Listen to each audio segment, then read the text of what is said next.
السلام علیکم ورحمۃ اللہ وبرکاتہ۔ ناظرین، استقبال ہے فکر و خبر اسٹوڈیو میں، میں رضوان احمد ندوی ملکی اور عالمی اہم اور خاص خبروں کے ساتھ۔ تو ناظرین، سب سے پہلے غزہ کی تازہ صورتحال پر ایک نظر کریں گے۔ غزہ میں اسرائیل کے ہاتھوں معصوموں کا قتل عام جاری ہے۔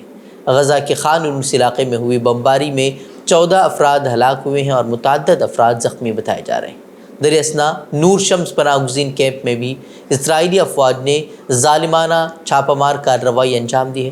بتایا جا رہا ہے کہ جب اسرائیلی فوجیں وہاں داخل ہوئی تو انہوں نے بلڈوزروں کے ذریعے وہاں کی سڑکیں تک تباہ کر دی اور گھروں میں بھی انہوں نے توڑ پھوڑ مچائی۔ وہیں فلسطینی اس کے خلاف مزاحمت نہ کرے، اس لیے عمارتوں کی چھتوں پر اسنائپرز بھی لگا دیے گئے تھے کہ اگر کوئی مخالفت کرتا ہے تو پھر اسے گولیوں سے نشانہ بنایا جا سکے۔ کچھ اس طرح کا واقعہ جو ہے تموم قصبے میں بھی پیش آیا، جہاں مزاحمت کرنے پر ایک فلسطینی نوجوان کو گولی مار کر قتل کر دیا گیا۔ مقبوضہ مغربی کنارے کے طول کرم اور نور شمس پناہ گزین کیمپوں میں اسرائیلی فوج کے چھاپے کے دوران کئی افراد کو گرفتار کرنے کی بھی اطلاعات موصول ہوئے ہیں۔ ایک طرح سے کہا جائے تو ایک خطرناک منصوبے کے ساتھ اسرائیلی افواج اپنے گھناؤنے جرائم انجام دے رہی ہیں۔ ایک طرف تو معصوموں کا قتل عام کیا جا رہا ہے، دوسری طرف بم برسا کر ان کے گھروں کو تباہ کیا جا رہا ہے، تو ایک اور جانب جو ہے ان کے نوجوانوں کو حراست میں لے کر انہیں تشدد کا نشانہ بنایا جا رہا ہے۔ فی الحال جو تباہی اسرائیلی افواج نے کی ہے، اس کے بعد اقوام متحدہ کا کہنا ہے کہ انسانی ہمدردی کے ادارے گزشتہ 3 دنوں سے فلسطینی محصور علاقے، یعنی کہ جو غزہ کے شمال میں واقع علاقے ہیں، وہاں تک امداد پہنچانے میں وہ ناکام رہے ہیں۔ انہیں وہاں امداد پہنچانے میں بڑی مشکلوں کا سامنا ہے۔ وہیں غزہ میں زمینی جنگ میں شکست سے دوچار اسرائیلی افواج اب وہاں سے نکلنے کو مجبور ہو گئی ہیں، جس کے بعد کئی کمانڈر واپس بھی بلا لیے گئے تھے اور فوج بھی جو ہے وہ لوٹ رہی تھی، اور یہ فیصلہ ان کے لیے شرمندگی کا باعث بھی بن رہا تھا۔ تو انہی خبروں کے درمیان مدعے سے دھیان بھٹکانے کے لیے گزشتہ روز بیروت میں حملہ کر حماس کے رہنما صالح عارuri کو شہید کر دیا گیا۔ اسی واقعے کے ایک روز بعد سابق ایرانی کمانڈر قاسم سلیمانی کے مزار کے قریب بھی دھماکے ہوئے، جس میں 100 سے زائد لوگوں کی موت واقع ہو گئی۔ ان تمام حملوں سے واضح ہے کہ اسرائیل زمینی جنگ میں شکست سے دوچار ہے اور اب اس کے پاس لوگوں کی توجہ ہٹا کر غزہ سے فوجی نکالنے کے علاوہ کوئی چارہ نہیں بچا ہے۔ وہ حماس کے سینئر لیڈر صالح عارuri کی شہادت کے بعد حزب اللہ نے جوابی کارروائی میں کئی اسرائیلی فوجیوں کو ہلاک کرنے کا دعویٰ کیا ہے۔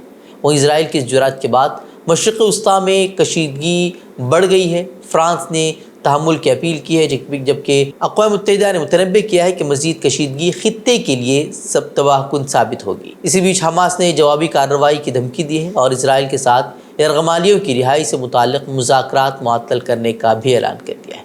حماس کے سیاسی بیورو کے سربراہ اسماعیل ہنیہ نے شیخ صالح کے قتل کا انتقام لینے کا اعلان کرتے ہوئے کہا ہے کہ اسرائیلی ڈرون حملے میں حماس کے لیڈر کی موت لبنان کی خود مختاری کی خلاف ورزی اور کھلم کھلا دہشت گردی ہے۔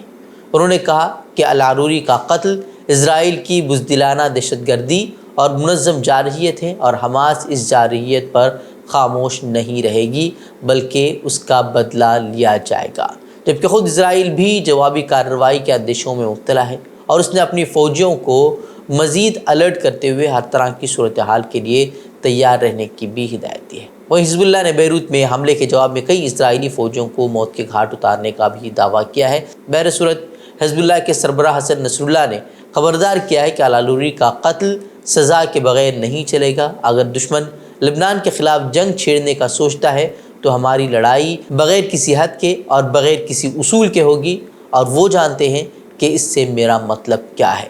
وہیں ایران میں کرمان دھماکے کے بعد ایک روزہ قومی سوگ کا اعلان کر دیا گیا ہے، جبکہ دشمن سے بدلہ لینے کا اعلان کیا گیا ہے۔ ایران نے اس حملے کا ذمہ دار امریکہ کو قرار دیا ہے، تاہم امریکہ نے دھماکوں میں ملوث ہونے کے خبروں کی تردید کی ہے۔ ایک اور دلچسپ بات یہ ہے کہ امریکہ نے اسرائیل کی طرف سے بھی جواب دیا ہے اور کہا ہے کہ اسرائیل بھی حملوں میں ملوث نہیں ہے، اور ایران کو دھمکی بھی دے ڈالی کہ ایران کے پاس اسرائیل کے خلاف کارروائی کا کوئی جواز موجود نہیں ہے۔ وہیں ایران میں دھماکے، بیروت میں حماس رہنما پر حملوں کے درمیان ترک انٹیلیجنس نے بھی اسرائیلی ایجنسی موساد کے 23 ایجنٹوں کو گرفتار کرنے کا دعویٰ کیا ہے، اور بڑھتی کشیدگی کے درمیان جو ہے اب امریکی وزیر خارجہ اینٹونی بلنکن ترکی کا دورہ کرنے والے ہیں۔ ترک صدر نے حالیہ عرصے میں اگر بات کی جائے تو اسرائیل پر شدید تنقید کی ہے اور غزہ میں تباہی مچانے والے انسانیت کے قاتل نتن یاہو کو ہٹلر تک کہہ کر پکارا ہے۔ غزہ میں فوری جنگ بندی کے لیے ترکی جو ہے امریکہ پر دباؤ بھی ڈال رہا ہے، اور اب خبر یہ آ رہی ہے کہ اسی ہفتے کے آخر میں امریکی وزیر خارجہ ایک بار پھر جو ہے ترکی کا دورہ کرنے والے ہیں۔ وہ امریکہ میں نیو جرسی میں نامعلوم شخص نے امام مسجد کو گولیاں مار کر قتل کر دیا ہے۔ واقعہ نیو جرسی کے شہر نیواک میں پیش آیا ہے۔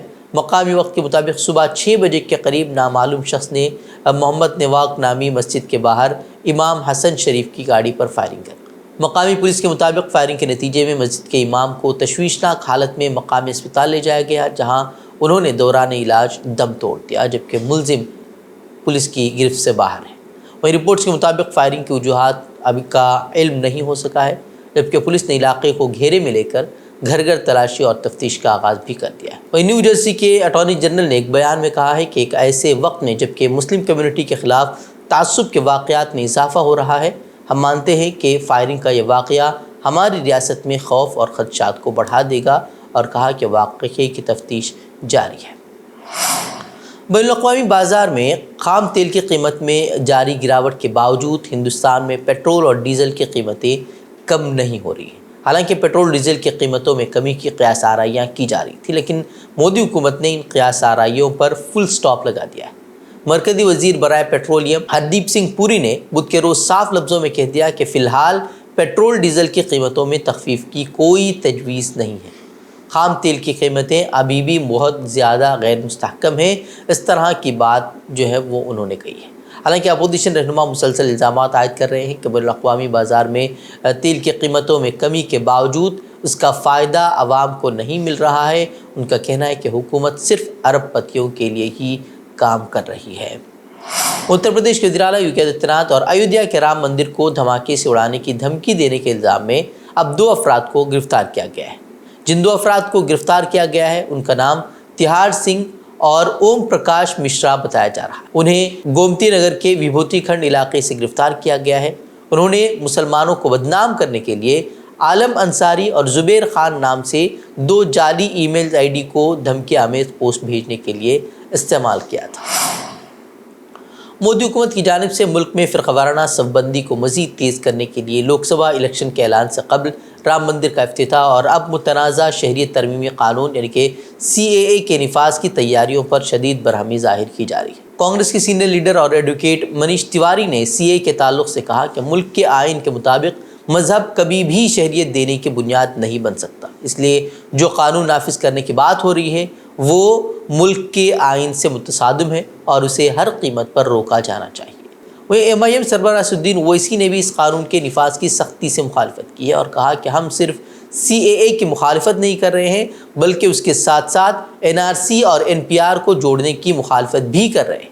انہوں نے کہا کہ CAA کو تنہا نہیں دیکھا جانا چاہیے، حالانکہ یہ اپنے آپ میں ملک کے آئین کے خلاف بنایا گیا قانون ہے، لیکن اسے جب NRC اور NPR سے جوڑا جائے گا اور اس کی بنیاد پر جب شہریت ثابت کرنے کی بات آئے گی تو یہ براہ راست ملک کی اقلیتوں، پسماندہ طبقات، دلتوں اور قبائلیوں کے حقوق پر ضرب ہوگا۔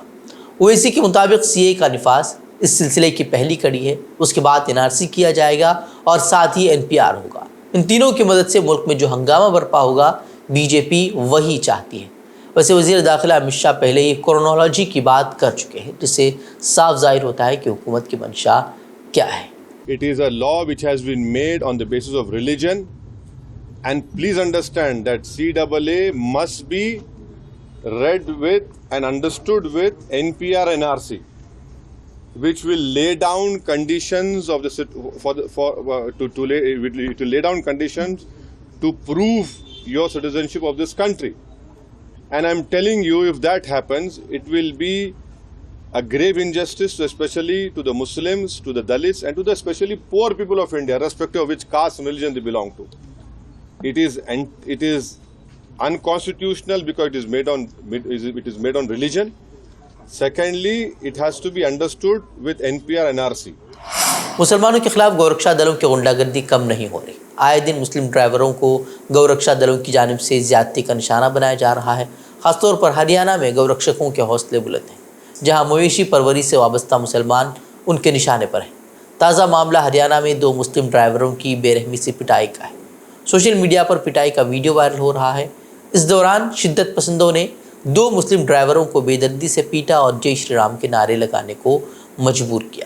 معلومات کے مطابق یہ معاملہ جو ہے وہ 29 دسمبر کا بتایا جا رہا ہے، جبکہ گورکشا دل کے ارکان نے مویشی لے جانے والے 2 مسلم ڈرائیوروں کو GSR کا نعرہ لگانے پر مجبور کیا اور ان کی بے دردی سے پٹائی کر دی۔ اس واقعے سے متعلق ایک ویڈیو بھی سوشل میڈیا پر وائرل ہو رہا ہے، جس میں ملزمان نے متاثرہ افراد کو گاڑی میں بٹھا کر مارا پیٹا ہے۔ وائرل ویڈیو میں ملزمان متاثرین کو گائے ہماری ماں ہے، گائے کے محافظ ہمارے باپ ہیں، اس طرح کی باتیں کہتے ہوئے وہ نظر آ رہے ہیں اور ان کے ساتھ بدسلوکی اور مار پیٹ کرتے ہوئے دکھائی دے رہے ہیں۔ اور دہلی کے وزراء کا کہنا ہے کہ ED آج وزیر اعلیٰ اروند کیجریوال کو گرفتار کر سکتی ہے۔ کیجریوال نے بدھ کو دہلی ایکسائز پالیسی مقدمے کے سلسلے میں ED کے سمن کو نظر انداز کرتے ہوئے اس کے دفتر حاضر نہیں ہوئے تھے۔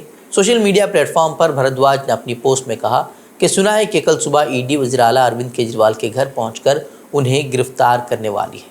یہ دعوے اس وقت سامنے آئے جب دہلی کے وزیر اعلیٰ نے بدھ کو ED کے ذریعے انہیں جاری کردہ تیسرا سمن بھی نظر انداز کر دیا۔ ED نے دہلی کے شراب گھوٹالہ معاملے میں گزشتہ سال 22 دسمبر کو وزیر اعلیٰ اروند کیجریوال کو تیسرا سمن جاری کیا تھا، جس میں انہیں 3 جنوری کو ایجنسی کے سامنے حاضر ہونے کو کہا گیا تھا، لیکن تیسری مرتبہ بھی اروند کیجریوال نے حاضری کا جو سمن تھا اسے ٹال دیا ہے اور اب یہ امکان ظاہر کیا جا رہا ہے کہ کیجریوال کی بھی گرفتاری عمل میں لائی جا سکتی ہے۔ اس سے قبل عام آدمی پارٹی کے کئی وزراء کو جو ہے وہ گرفتار کیا جا چکا ہے۔ تو ناظرین، یہ تھی خبریں۔ مزید خبروں کے لیے آپ ہمارے ویب سائٹ www.fikrokhabar.com کی طرف رخ کر سکتے ہیں۔ ویڈیوز کے لیے ہمارے YouTube چینل کو سبسکرائب کریں۔ تو ناظرین، اجازت دیں۔ السلام علیکم ورحمۃ اللہ وبرکاتہ۔